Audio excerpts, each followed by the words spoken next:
Bonjour Anna. Bonjour Jack. Écoute, je suis tellement heureux de te recevoir, d'autant plus que tu m'as tellement souvent reçu que je suis heureux de te recevoir à cette occasion, une occasion, on va en parler parce que c'est l'histoire, ça va être autour de ça, mais d'abord simplement le plaisir de te recevoir et que ce soit moi qui te pose des questions pour une fois et pas toi qui m'en pose.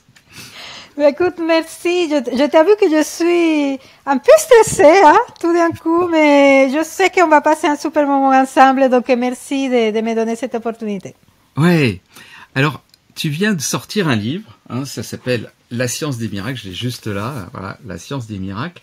D'abord, c'est très très joli, moi j'aime beaucoup comment ça s'appelle, la couverture, le dessin, le logo est très joli, et puis le nom, c'est quand même génial, La science des miracles, en soi-même c'est déjà un paradoxe, donc on va parler de ce paradoxe, et de tout ce qu'il fait, mais avant qu'on parle du livre, lui-même du contenu, j'aimerais que tu me dises un peu qu'est-ce qui t'a amené à écrire ce livre. Bon, la première chose, c'est que j'aime beaucoup écrire. C'est déjà mon quatrième livre et que ouais, j'essaie d'écrire un petit peu tous les jours. Et que ça faisait un moment, tu vois, avec la crise que nous venons de vivre en 2020 à 2021, qui était aussi très difficile, etc. On était un peu accablés des difficultés, des problèmes, etc. Et je me suis dit, waouh, j'aimerais mettre un petit peu de légèreté, de miracle, de magie dans nos vies. Et comment je peux faire? Et j'essaie d'être une force de proposition à chaque fois que je vois quelque chose qui ne me plaît pas. Je me suis dit, bah écoute, ça va être mon apportation. La science des miracles, comment vivre le miracle quotidien et comment rendre nos vies qu'en ce moment, et que pour certaines personnes depuis un moment sont difficiles, comment nous pouvons transmuter ces difficultés, comment nous pouvons les utiliser à notre avantage et créer autre chose. Et voilà, c'est de là où la science des miracles est partie. Écoute, je trouve ça super. Et alors, j'aimerais bien que tu me parles d'abord de qu'est-ce que c'est qu'un miracle. Parce qu'un miracle, moi, si tu veux, ma vision du miracle avant de livre, puis c'est de dire, bon, ben, c'est quelque chose, Dieu crée quelque chose, on ne sait pas, ou alors t'avais dans mon enfance c'était Jésus qui faisait des miracles, il y avait que lui, puis quelques saints, quelques personnes, alors que là il me semblerait que c'est pas du tout de cet ordre-là. Non, c'est justement, Jacques, les religions se sont accaparées la notion de miracle. Il n'y a que Dieu, les saints, etc. Certaines personnes ont choisi, très choisies, qui peuvent faire des miracles. Et moi, ce que je suis arrivée à la conclusion dans ma vie, bon, maintenant j'ai 53 ans, donc j'ai une petite expérience de vie, et aussi avec les personnes que j'accompagne, c'est que nous sommes tous des faiseurs de miracles. Et que les miracles sont accessibles à tous. Il n'y a pas que les saints, il n'y a pas que certaines personnes, nous sont accessibles à tous. Après, on a une vision des miracles comme changer l'eau en vin, marcher sur l'eau, etc. Oui, j'imagine que toutes ces choses-là sont possibles. Et en même temps, c'est pas ça, en fait, que j'ai besoin de créer dans ma vie. Le miracle que je propose dans ce livre, les miracles que je propose dans ce livre, c'est de créer cette fluidité dans notre vie, qu'on a besoin d'une personne et l'appareil, que, voilà, je me sens tout simplement en face avec ma vie, il y a comme une espèce de quelque chose qui coule. Et c'est ça, le miracle que j'aspire et que je vous propose, en fait. Les miracles que je vous propose. Moi, ce que j'entends, c'est que dans cette histoire de fluidité, il y a quelque chose ça s'oppose à ce qui est dur, là où on doit lutter, là où on doit... on serre les dents, et là, tu parles de fluidité. Oui, et en même temps, je le dis dans le livre aussi, c'est pas parce que c'est fluide et parce que c'est politiquement correct que c'est bon, hein. Et il y a parfois dans la difficulté, certaines difficultés que nous avons besoin de traverser, et c'est des miracles aussi, et la force que nous avons pour pouvoir traverser ces difficultés, c'est très miraculeux aussi. L'être humain est doté d'une force de vie incroyable. Et justement, dans le livre, je propose d'utiliser ces difficultés de vie, qui sont par exemple nos blessures, nos peurs, nos autosabotages, nos croyances limitantes, au service de la création, et même les utiliser comme projet de vie. Les utiliser pour que je puisse devenir mon propre miracle, si je peux dire, porque ma vie devient mon projet. Je ne sais pas si tu vois ce que je te dis. Je vais t'expliquer. Dans le livre, je dis que nous avons 4 pouvoirs. Je les nommé rapidement. Le pouvoir de la précipitation, c'est-à-dire l'être humain, c'est un canal. Certains l'appellent la no-faire ou l'inconscient collectif. Il y a plusieurs noms à cet espace-là. La nosphère.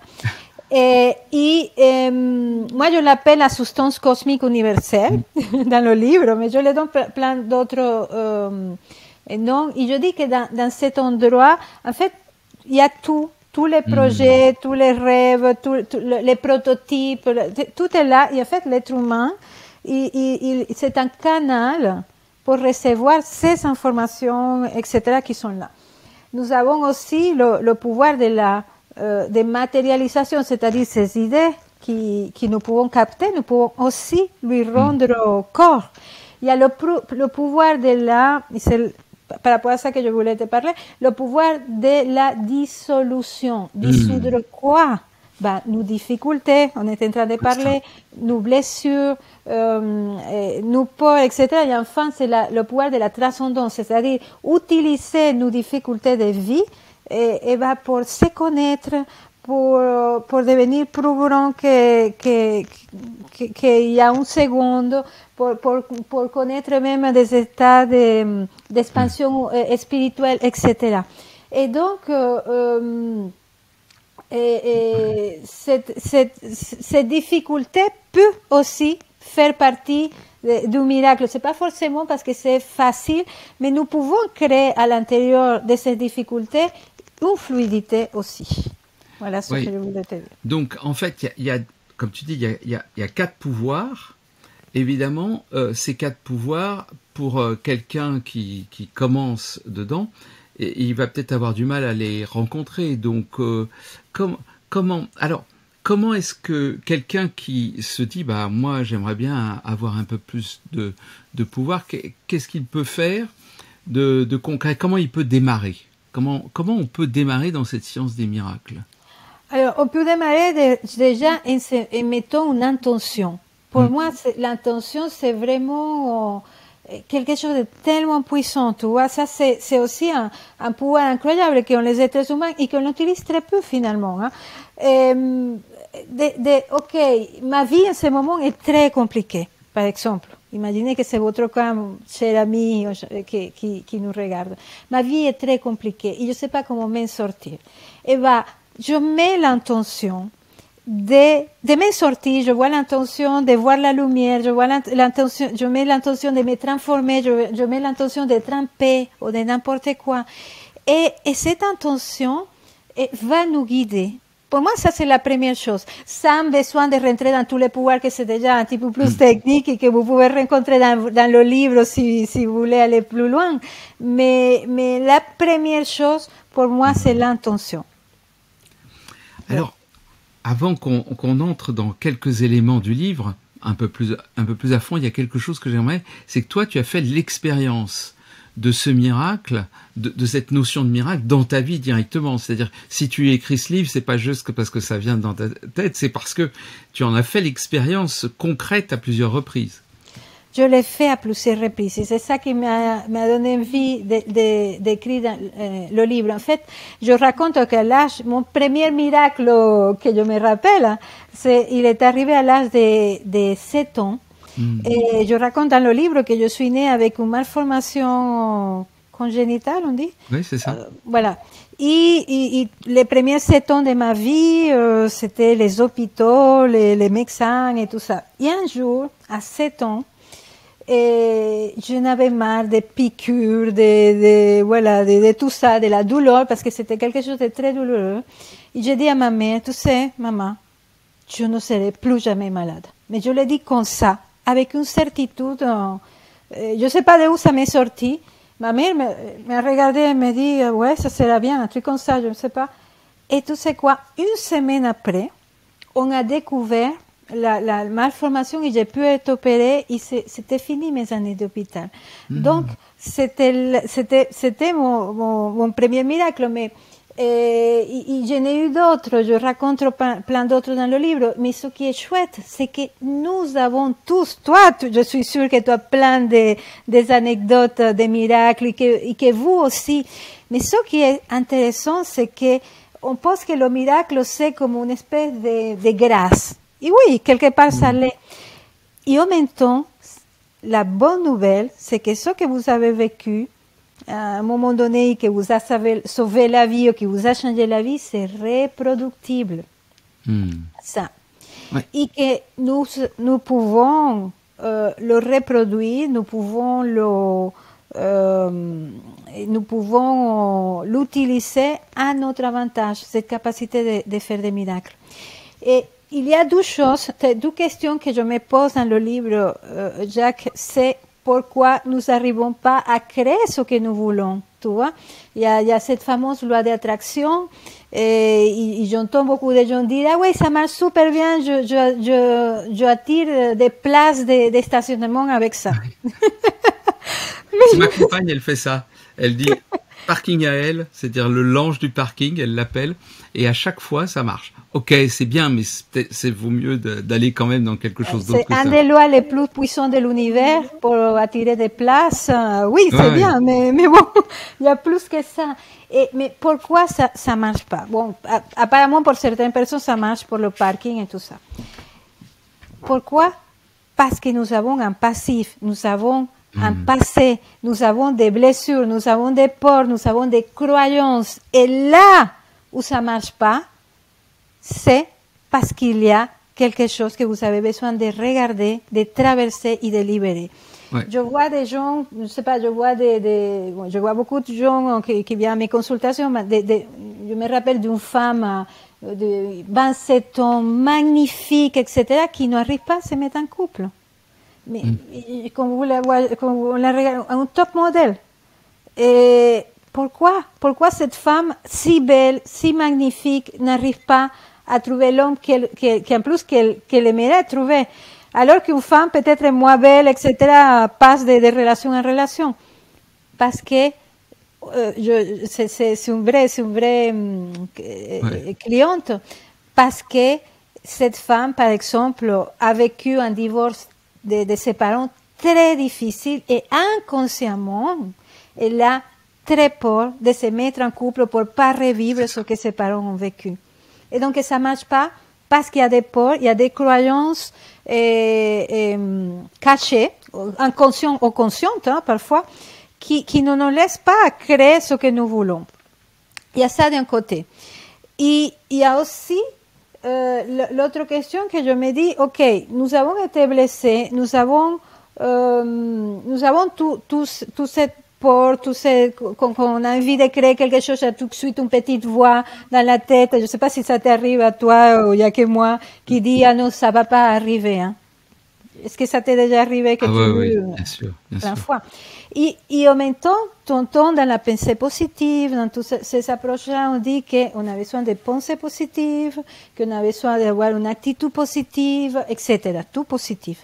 Ouais, je dis, mais attends, on fait quoi avec la petite voix? On fait quoi avec la peur de que ça n'arrive pas? On fait quoi avec la croyance de que ça arrive aux autres et pas à moi? On fait quoi avec tout ça? On le met sous le tapis, on fait comme si ça n'existait pas. Et c'est un peu la proposition qui nous est faite par ces approches. Et moi, je me suis dit, ok, nous avons tout ce passif, tout ce passé, et si nous mettions tout ça au service de la manifestation et de la création?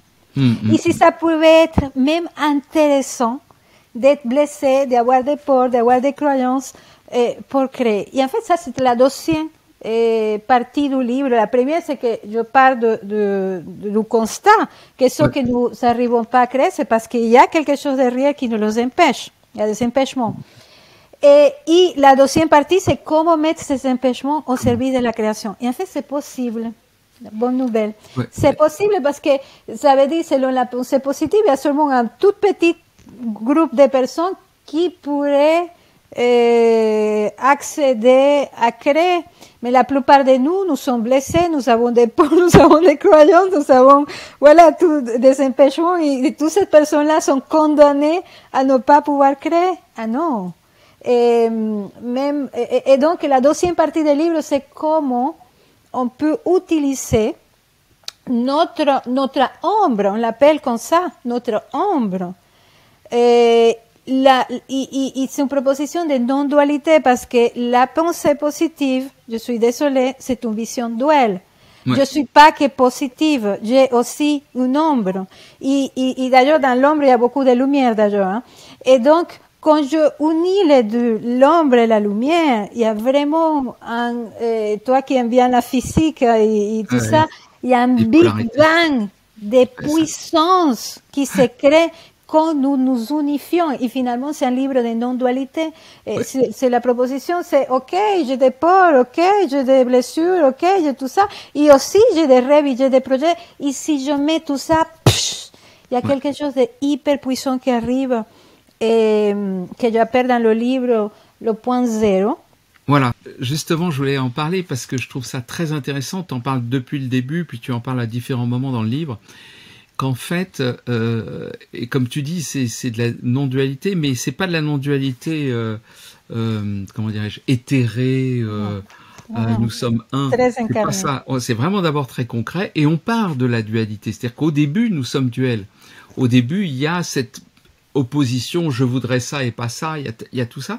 Et ce que tu fais, d'ailleurs, tu as des pratiques, tu as des techniques pour aller vers ce point zéro, c'est-à-dire une sorte d'annulation, si j'ai bien compris, de ces deux aspects, de cette polarité. Est-ce que tu peux en parler un peu plus? Oui, je ne sais pas si l'appeler annulation, oui, on va mettre ensemble ces opposés, cette polarité masculin-féminin, confiance, etc. On met ensemble ces deux polarités, bien et mal, et on va créer un troisième état. Et parfois, c'est même pas ce que je voulais qui arrive, tu vois, parce que il y a, là, quand nous sommes dans ce domaine-là, il y a aussi une bonne dose de foi et de que ce qui arrive c'est le meilleur. C'est peut-être parfois mais ce que mon petit mental ou mes envies voulaient. En fait, c'est pas ça qui s'est passé, mais en fait, ce qui s'est passé, c'était aussi très bien et c'était super. Je l'avais pas prévu. Ça m'est arrivé plein de fois, j'imagine qu'à toi aussi, que je me dis, ah oui, j'aimais ça, mais en fait, c'est autre chose qui s'est passé et en fait, je me rends compte que l'autre chose, c'est encore meilleur que ce que je pouvais imaginer parce que la vie, elle est beaucoup plus créative que nous. Mais ça arrive parfois qu'on puisse créer ce qu'on a envie, mais il peut se passer tellement de choses que je trouve ça magique.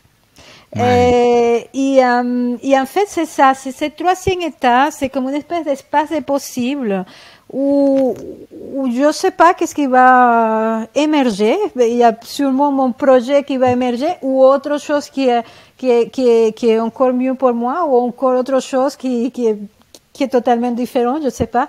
Mais voilà, c'est un troisième état. Et est-ce que ce troisième état, c'est pas un état d'accueil de la vie? J'ai un peu l'impression que c'est... Ouais, c'est un état d'accueil, c'est un état de confiance, c'est un état de paix, c'est un état de plein de choses en fait. Et c'est un état, ce que j'adore, Jacques, c'est un état que finalement on s'en fiche de son projet. Parce que, oui, tant mieux si le projet se réalise, si mon rêve se réalise, parce qu'en fait c'est un état que c'est l'état finalement qui est le plus important. Et le projet va se réaliser, et le rêve va se réaliser sûrement. Mais en fait, ça m'a fait grandir spirituellement. Ça m'a fait toucher. Il y a beaucoup de personnes qui me disent que le point zéro est un point d'illumination, est un point d'éveil. Après que tu as touché ça, Jacques nous a quittés. Non. Il revient. Non, Ah, je suis toujours là.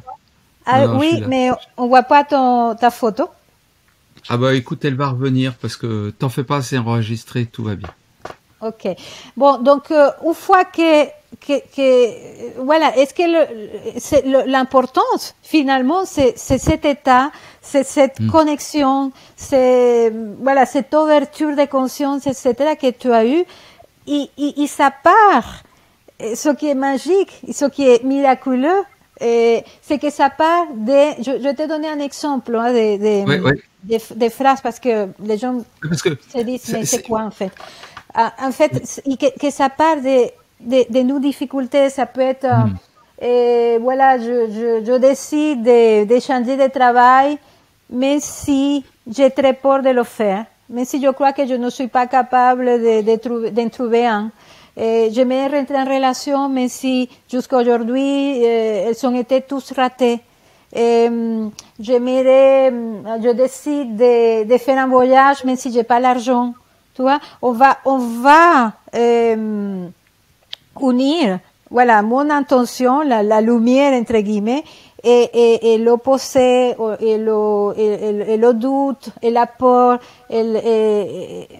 voilà, et mes valises du passé. Et quand quand on initie ça, bien sûr, je peux pas vous donner ici le processus, vous le trouverez dans le livre. Ouais. C'est très simple, hein. Quand on unit ça, bon, il y a 7.0 qui se crée, et qui est un point très attirant, très magnétique en fait. Ouais. On crée qu'une espèce de point magnétique, c'est la physique quantique, hein.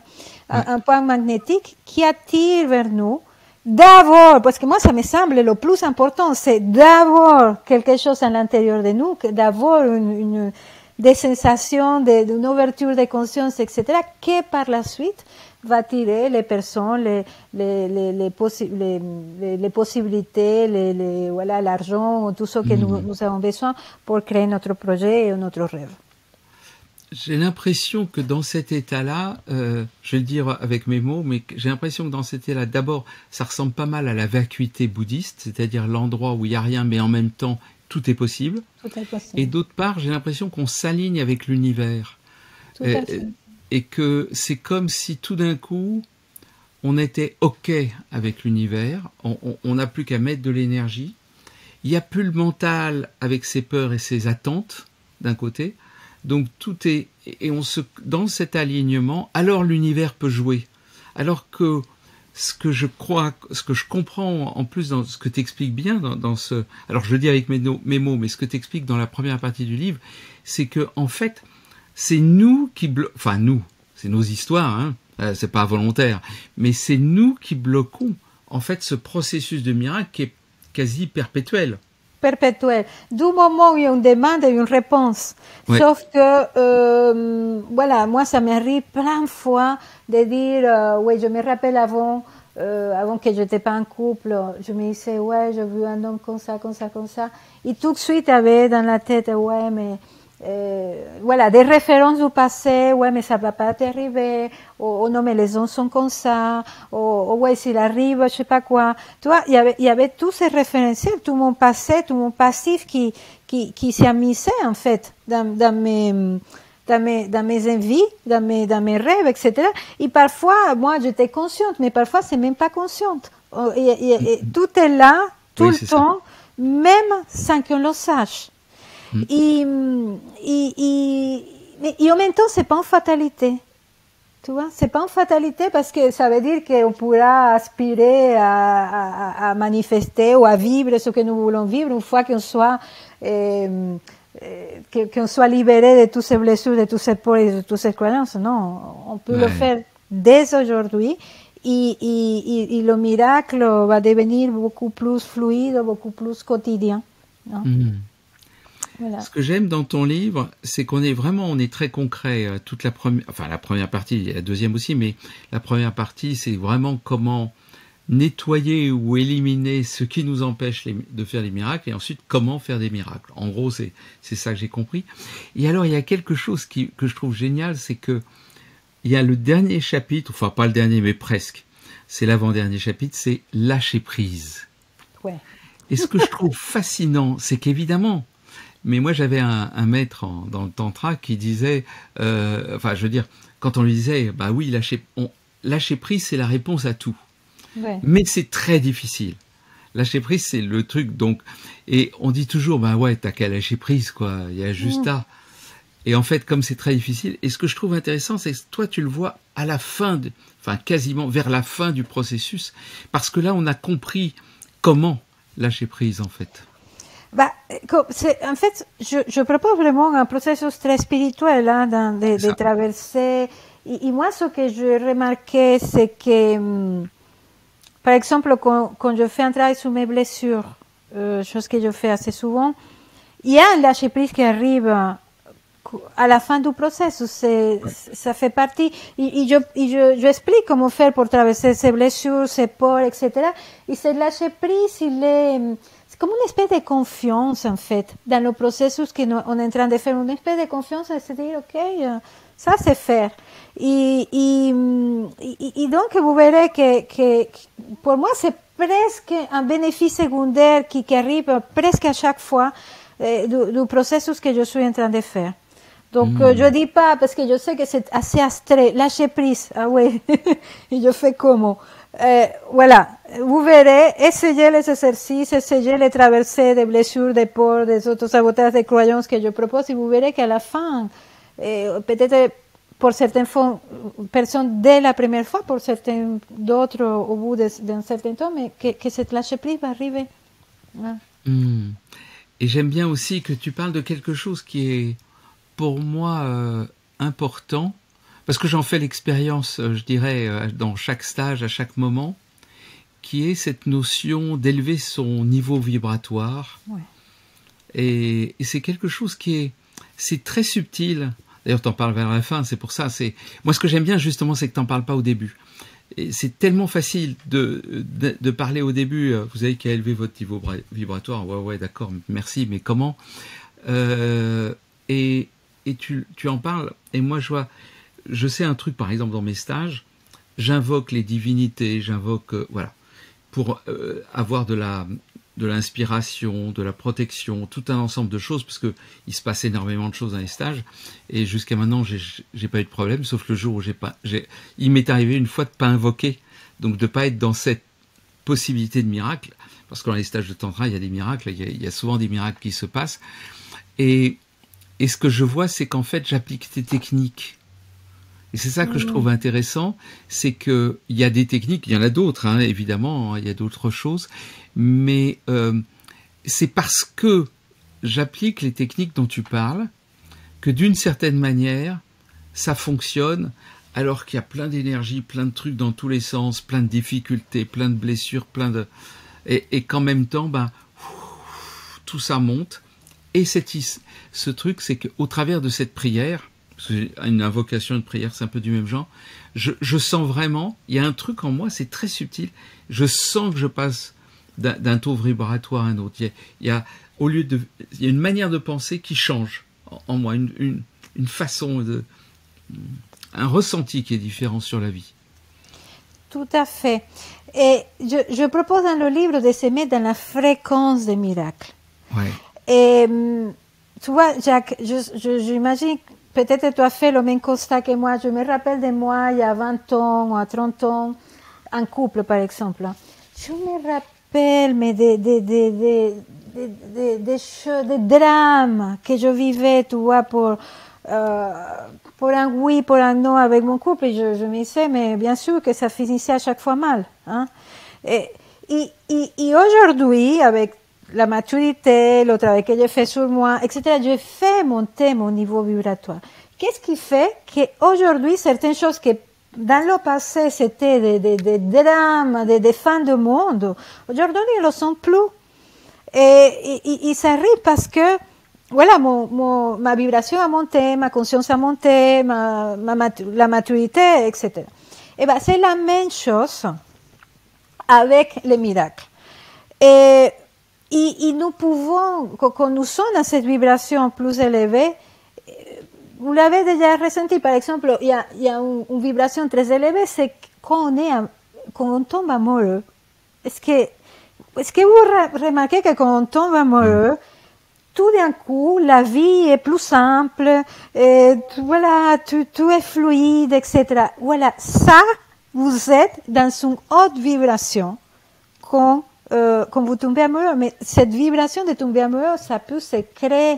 On n'a pas besoin comment ça s'appelle, d'être un serial amoureux pour le vivre, hein. On peut le vivre sans ça. Oui, être un serial amoureux, ça peut être aussi une façon, pourquoi pas. Alors, donc, c'est très simple, en fait, de créer cet état de vibration. Là, tu as donné le tantra, qu'effectivement, je pratique aussi un peu, et je sais l'énergie qui se crée, et cette énergie, c'est de ça qu'on parle. Mais ça peut être pour les gens qui ne pratiquent pas le tantra, ça peut être par la prière, par le jardinage, par aimer ses enfants et être avec eux. Il y a une quantité, je donne plein de façons. Danser, de chanter, etc. C'est des choses qui sont simples, hein, pour augmenter son niveau vibratoire. Et tu sais, juste une petite, je l'explique aussi dans le livre, c'est que, bien sûr, on est dans la fréquence du miracle, mais pour moi, être dans cette fréquence, tu viens de le dire, c'est une protection aussi. Tu vois, les gens parlent beaucoup, on a besoin de se protéger, etc. Quand nous sommes dans cette vibration, mais il n'y a rien qui peut nous attendre. Et c'est ça que tu as vu dans le tantra, maintenant qu'il y a plein de gens, qu'il y a plein d'énergie, des choses, comme il y a cette vibration qui est haute, rien ne peut rentrer là-dedans.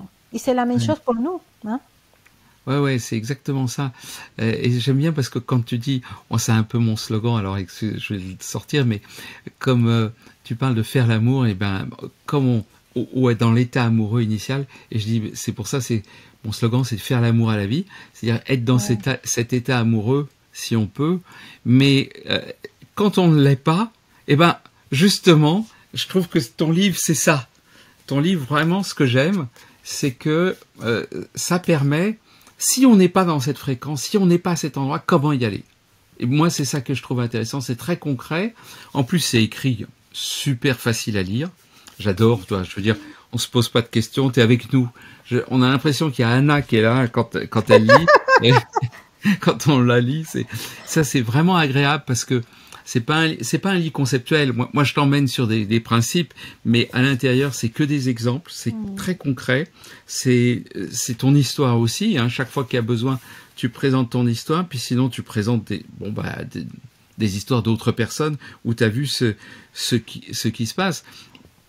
Et puis il y a du bon sens aussi, c'est ça que j'aime bien. Je veux dire, on va pas chercher, comme on dit en français, on va pas chercher midi à 14h, c'est là où c'est bon. Et même si on le fait déjà, ce que je trouve intéressant dans ton livre, c'est que même si on fait déjà des parties de ça, là il y a une sorte de synthèse de l'ensemble du processus.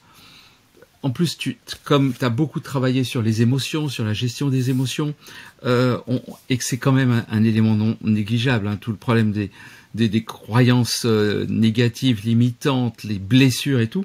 Et comme tu as travaillé là-dessus, on le sent, donc tu donnes aussi des pistes et des outils. Et c'est très, très, très concret. Donc moi, je l'aime beaucoup, donc je le conseille. Vraiment, c'est un super livre, très tranquille. Ça se lit, c'est facile, voilà, c'est pas la Bible, tu sais, il faut le sortir. Non, c'est facile. Alors moi, j'ai 2 exemplaires en plus, j'ai 2 versions. Celui-là, et puis j'en ai un sur ma tablette parce que j'ai téléchargé. Moi, j'aime bien lire avec la tablette, donc je peux lire d'un côté et de l'autre. Donc, je vais pouvoir aussi le prêter autour de moi, cet exemplaire-là. J'aime bien quand ça circule les livres. Merci. Et je vais dire, avant de se quitter, parce que je ne sais pas combien de temps on a encore, c'est que si vous avez le livre, vous pouvez m'écrire, parce que presque tous les mois, je suis en train de faire une matinée de la science des miracles pour mettre en pratique, en fait, tous les préceptes du livre. La prochaine va se bah, ça dépend à quel moment vous regardez cette vidéo. Écrivez-moi, mon site anasandria.com ou maîtredetavie.com. Écrivez-moi et je vous envoie le lien de connexion. Je fais régulièrement, c'est pas grave si vous n'avez pas assisté à la dernière, je fais régulièrement. Il y a toujours des dates qui s'ouvrent pour pratiquer. Merci, ah ben c'est super, je trouve que c'est vraiment, vraiment enrichissant. Et alors merci Anna, merci de tout ce que tu as fait, parce que tu as contribué énormément, j'ai pas dit au début, mais tu as contribué énormément avec le sommet de la conscience. Beaucoup de gens qui te connaissent au travers du sommet de la conscience. Tu as apporté énormément, des milliers, des dizaines, voire centaines de milliers de personnes, quelque chose. Parce que justement, c'est ça, cette vibration où on chope chacun. Tout le monde n'a pas regardé toutes les conférences à toutes les fois, bien sûr, c'est pas important, mais on a chopé à chaque fois. On est pris par quelque chose. Et merci d'avoir apporté ça, parce que c'est ça. Non seulement tu donnes des outils concrets à chacun, mais aussi au niveau collectif, tu as apporté quelque chose pour tout le monde, et puis on a suivi ça pendant des années. J'espère que ça va continuer, parce que je trouve ça génial, et parce que c'est vraiment une manière de contribuer et de redonner les miracles dont tu as bénéficié, mais parce que tu as avancé dans ce chemin-là, de pouvoir ensuite les redonner aux autres. Bah, merci beaucoup, Jacques. Merci beaucoup de tes mots. Ça me fait chaud au cœur. Merci beaucoup de l'opportunité de parler de la science des miracles. Je l'ai ici au côté aussi. Et c'est vraiment... ça me fait vibrer, en fait, de proposer aux gens de se connecter aux faiseurs de miracles que nous sommes tous, parce que je crois que le monde a besoin de plein de miracles en ce moment. Oui. Donc je donne le titre complet de ton livre, La science des miracles par Anasandria aux éditions Le Duc, mais je redonnerai tout ça, et le lien, je vais mettre le lien sur ton site, celui que tu viens de citer. Comme ça, voilà, les personnes pourront avoir accès directement, sans que ce soit même pas à faire une recherche. Okay. Alors merci beaucoup du fond du cœur, merci pour ce temps précieux que tu viens de passer avec nous. Merci. Bah, merci pour le miracle de ce moment, parce que c'est magnifique, c'est magique ce que être avec toi. Et c'est pas la première fois que je reçois ça. De se retrouver dans ces moments-là. Merci. Au revoir. À bientôt.